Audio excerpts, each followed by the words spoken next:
Brodes Media. We have a Tobias Harris problem. Oh, man! This is gross! Gross! And I've been probably the last one in the city to hold on to the Tobias Harris stuff, meaning I've been praising him, saying, I know he's better than what he's been putting on the floor. I wasn't defending his crap. His crap wasn't good enough, and it needed to change. I was more willing to give him the opportunity to get out of this rut because at the end of the day, he may not be worth that money, but he isn't this piss poor every single night until he is this piss poor every single night, and then you have to do something about it if you're Nick Nurse. So the Sixers lose in Boston. They hold on more than I thought they would throughout the game, really because of Tyrese Maxey. That kid was everywhere. That kid was sick. He was so damn good. It was electric watching him play. And he had some help with Bamba, with Campaign, but you also go through that rough spot with DeAnthony Melton leaving the game with back problems again, and that doesn't look good whatsoever. Tobias was minus 20 in 29 minutes, shooting 2 of 7 from behind the arc, 5 of 19 from the field. Buddy Hield didn't help at all. He was minus 24 in his minutes, and he shot 2 of 8 from the field,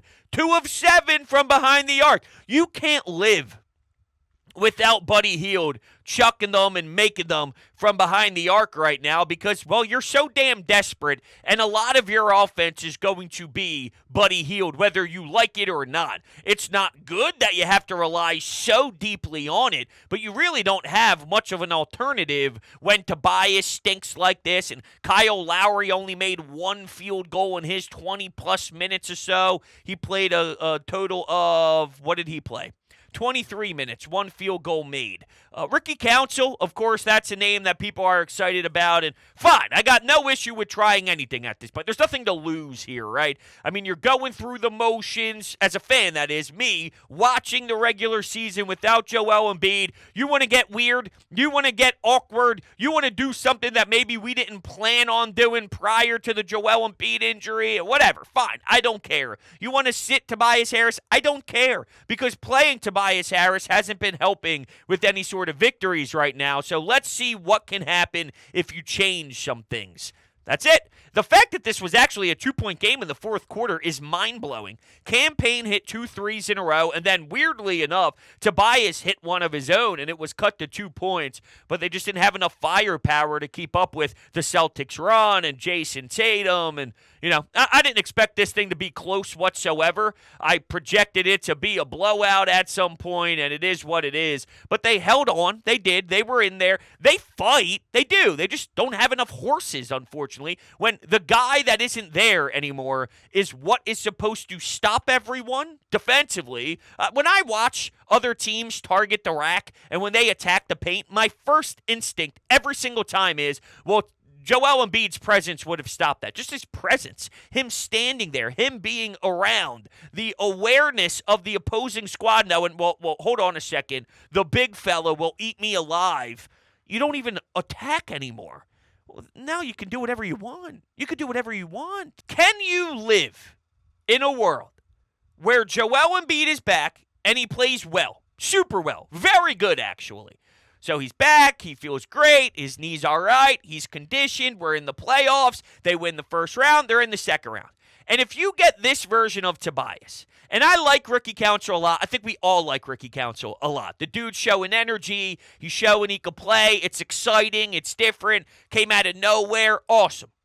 There's a big difference, though, between that and then legitimate playoff postseason success. And I'm not saying he can't do it. And I'm not saying he can't perform better than this version of Tobias Harris by any means. Like I said, I'm talking out loud here, so just hear me out. Do you need Tobias to get back to reasonable Tobias next to Joel Embiid to have a real shot of getting out of the second round if Joel does return? Or can you be better without Tobias as a starter? And Ricky Council's in there. He's getting more run. Is that a higher upside? Can you even put a lot of stock in that? Because if you were to face off, and I'm just spitballing, if you see Boston again in the second round, in a 7-game series, is Ricky Council ready for that? I don't know. Hey, I'm willing to try, I guess, but I'm just trying to pretend like I'm Nick Nurse here. And if I'm projecting how I can get my best version of this team during the playoffs and what I can visualize with this unit, and I'm trying Tobias because I need it to be Tobias. So I have to find a way to get him going. I have to give him time. I have to get him run. I can't just sit his ass on the bench because I need him. If I can see us getting over the hump in the second round, as much as I like Ricky Council, there's a difference between starting in regular season games and starting in a 7-game series against the Boston Celtics. We need Tobias to help out defensively with Jason Tatum. We need Tobias to give us that spacing and to actually have respect shooting threes where teams aren't allowing him to take wide open looks and giving him treatment like he's Ben Simmons. You know what I'm saying? Is that possible? I don't know. I truly don't know. I'm not going to pretend like it is, and you need Tobias to win.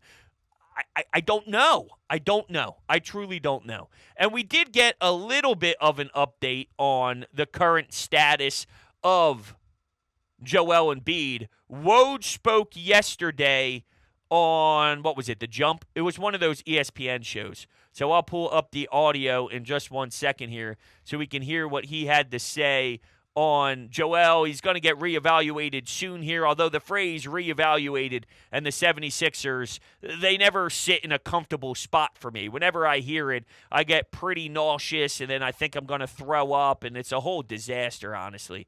It's a shame that this Twitter account that has the clip tweeted a billion times last night about garbage that I really don't give a damn about whatsoever. There's even a baseball highlight in here. What are we doing, people? Okay, perfect. Here's Woj on the latest with Joel, Hans, Embiid.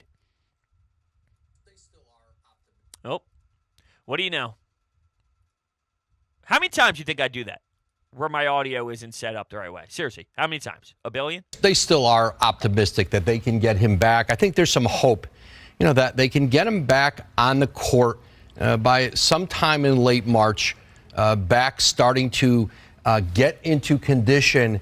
And listen, the goal here isn't necessarily to try to bring him back and see how many regular season games you might be able to win with him. The goal is to get him as healthy as he can be for the postseason. Hope they can hang in where they are, and then have as spry and mobile and conditioned of a Joel Embiid as they can for what would be either a play-in game, maybe as a 7th seed, or at 5 or 6, a nightmare first-round matchup for a team that gets home court advantage in the East, and all of a sudden here comes a healthy Joel Embiid with Buddy Hield, with Kyle Lowry, with the additions, but probably about a week away from him getting an update on a timeline with him.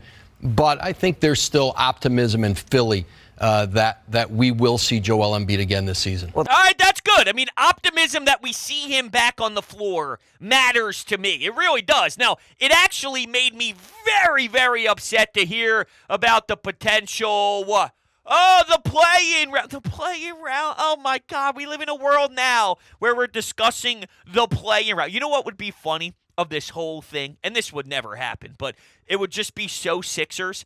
The year they win the championship, or the year they at least get out of the second round, is the year where Embiid misses a huge portion of the backstretch. You get all these new players at the deadline. He's got to walk back into the rotation without playing and without being conditioned. He's got to work with all of these new weapons around him. And then they got this awkward first-round match. They got a play-in game. They got this, they got that. And then they actually get over the hump when it's all said and done. That would be so Sixers basketball, wouldn't it be?